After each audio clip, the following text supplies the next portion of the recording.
اعوذ باللہ من الشیطان الرجیم بسم اللہ الرحمن الرحیم سبحانک لا علم لنا الا ما علمتنا انک انت العلیم الحکیم۔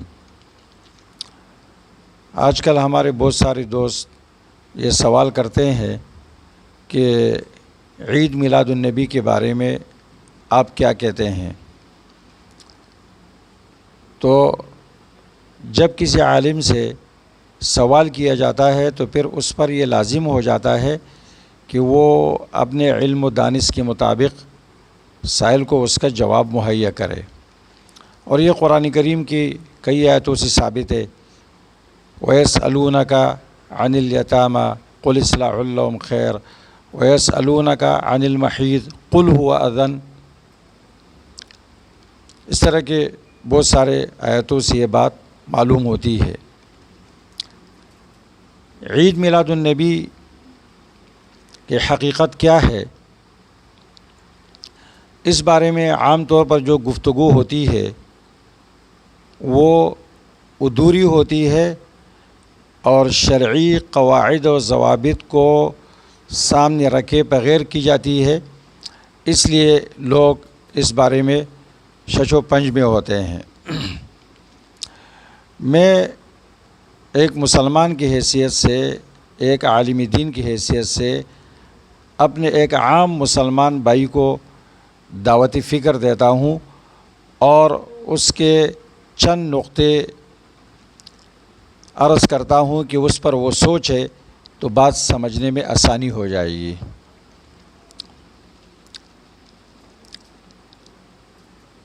سب سے پہلی بات، ہر مسلمان اس کا تعلق کسی بھی مکتب فکر سے ہو، لیکن بحیثیت ایک مسلمان سب سے پہلے وہ ذہن میں یہ بات رکھے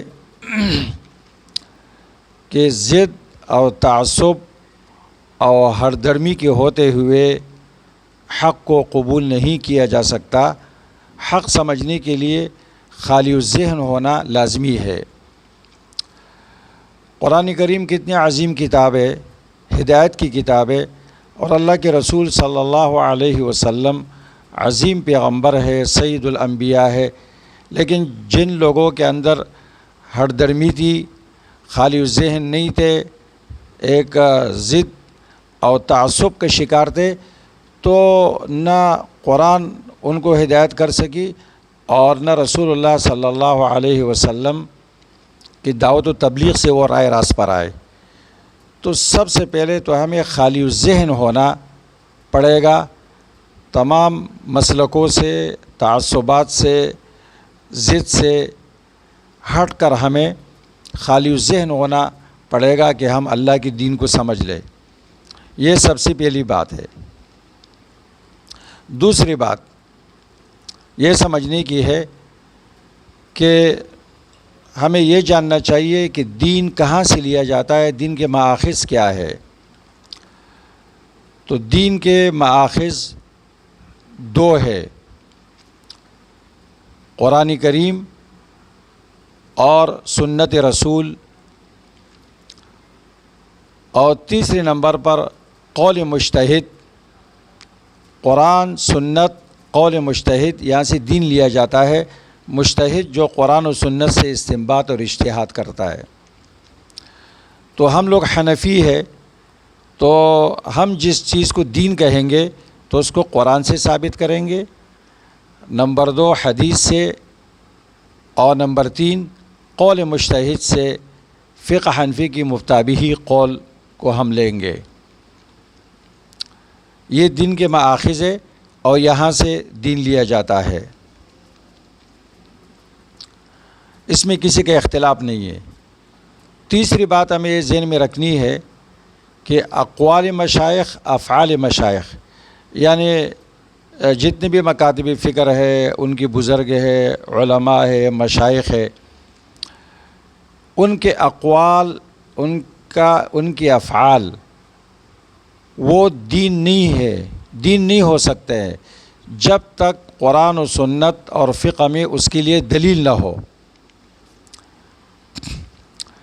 اس لیے کہ دین اسلام یہ دلیل کا دین ہے، اور دلیل اس کائنات میں اللہ کا خلیفہ ہے.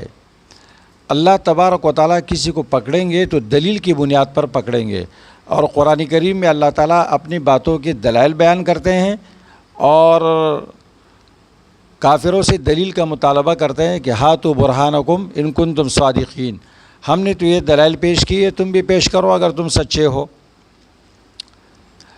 تو اقوال مشائخ، افعال مشائخ، یہ اس وقت تک دین نہیں ہے جب تک اس کے لیے دلیل نہ ہو قرآن و سنت اور فقہ سے.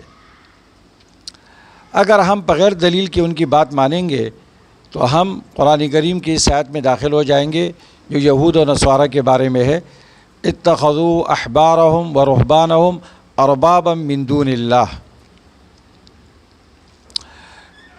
ان یہود و نصارہ نے اپنی مولویوں و پیروں کو خدا بنا رکھا تھا، یعنی بغیر دلیل کے ان کے اتباع کرتے تھے. اس بارے میں امام مالک رحمہ اللہ کے قول فقہ کی تمام کتابوں میں موجود ہے. امام مالک رحمہ اللہ فرماتے ہیں ما من انسان الا یؤخذ من قوله ویرد الا صاحب هذه الساریہ صلی اللہ علیہ وسلم. دنیا میں کوئی بھی انسان ہے، اس کے بعض باتیں لی جائیں گی اور بعض باتیں رد کی جائیں گی، سوائے اس ذات کے، اس ہستی کے جو اس ستون کے پاس ٹیک لگایا کرتے تھے، یعنی رسول اللہ صلی اللہ علیہ وسلم کی ذات گرامی کہ آپ معصوم ہے. باقی لوگوں کی باتیں اگر قرآن و سنت کے مطابق ہے تو فبہا، نہیں ہے تو ان کو مبارک ہو، کیونکہ وہ نہ پیغمبر ہے اور نہ ہمارے اور آپ کے اوپر یہ لازمی ہے کہ ہم اس کو مان لیں. چوتھی بات یہ سمجھنے کی ہے کہ اللہ کے رسول صلی اللہ علیہ وسلم کفر و شرک اور بدعات اور جاہلیت کو مٹانے کے لیے آئے تھے. تو جو لوگ شرک کو زندہ کرتے ہیں یا بدعات کو زندہ کرتے ہیں، رسومات اور جاہلیت کو زندہ کرتے ہیں، وہ اللہ کے رسول کے خیر خواہ نہیں ہو سکتے ہیں اور نہ آپ کے ساتھ ان کا کوئی تعلق ہو سکتا ہے اور نہ محبت ہو سکتی ہے. ان قواعد و ضوابط کو سمجھنے کے بعد اب ہم اس بات پہ سوچیں گے کہ آیا عید میلاد النبی منانا یہ قرآن میں ہے، کیا یہ حدیث میں ہے یا قول مجتہد میں ہے؟ نہیں ہے. جب نہیں ہے تو بعد کے کچھ لوگوں نے اگر اس کو کیا ہے تو وہ لوگ نہ پیغمبر ہے نہ معصوم ہے، اور مجتہد کے کمزور باتوں کو ہم لوگ رد کرتے ہیں، علماء اس کو رد کرتے ہیں جس کی دلیل کمزور ہوتی ہے. تو بعد کے لوگوں کی کیا حیثیت رہ جاتی ہے کہ انہوں نے فلاں حضرت نے یا فلاں نے یہ کیا ہے یا لکھا ہے تو ہم اس کو مانیں گے. اب اگر یہ کیا جاتا ہے تو اس کے دو مقصد ہے، یا تو عیسائیوں کے مشابہت میں کی جاتی ہے، وہ عیسیٰ علیہ السلام کی ولادت مناتے ہیں، یا اپنے بڑوں کے اندھی تقلید میں، یا کافروں کے اندھی تقلید میں ہم کرتے ہیں، یا اپنے بڑے اور مشائخ کے اندھی تقلید میں کرتے ہیں. اور اندھی تقلید یہ مشرکین کا خاصہ ہے، کیونکہ قرآن کریم میں جب بھی ان سے یہ کہا گیا اتبعوا ما انزل اللہ، ما انزل اللہ کی تابعداری کرو، تو وہ جواب میں کہتے تھے بل نتبع ما وجدنا علیہ آباءنا، بلکہ ہم تابعداری اس کی کریں گے جس پر ہم نے اپنے باپ دادے کو پایا. تو قرآن کریم نے ان کو جواب سکھایا کہ وَلَوْ كَانَ آبَاؤُهُمْ لَا يَعْقِلُونَ شَيْئًا وَلَا يَهْتَدُونَ، اگر ان کے آباء اجداد وہ ہدایت پر نہیں تھے اور انہوں نے عقل سے کام نہیں لیا تھا تو یہ پھر بھی تابعداری کریں گے، حالانکہ اس صورت میں تو تابعداری نہیں کرنی چاہیے. لہٰذا ہمیں ٹھنڈے دماغ سے خالی ذہن ہو کر یہ سوچنا چاہیے کہ ہم یہ کیا کر رہے ہیں، کہ یہ دین ہے یا نہیں ہے، اور دین کہاں سے لیا جاتا ہے، اور قیامت کے دن ہم اللہ کو کیا جواب دیں گے. ہم وہ کام کریں گے جو اللہ کے رسول نے کیا ہو، صحابہ اکرام نے کیا ہو، قرآن میں ہو، حدیث میں ہو اور فقہ میں ہو. باقی لوگ نہ پیغمبر ہے، نہ صحابہ ہے، نہ مجتہد ہے، ان کی جو صحیح باتیں ہیں وہ لیں گے، جو غلط باتیں ہیں اس کو ڈنکے کی چوٹ پہ مسترد کریں گے۔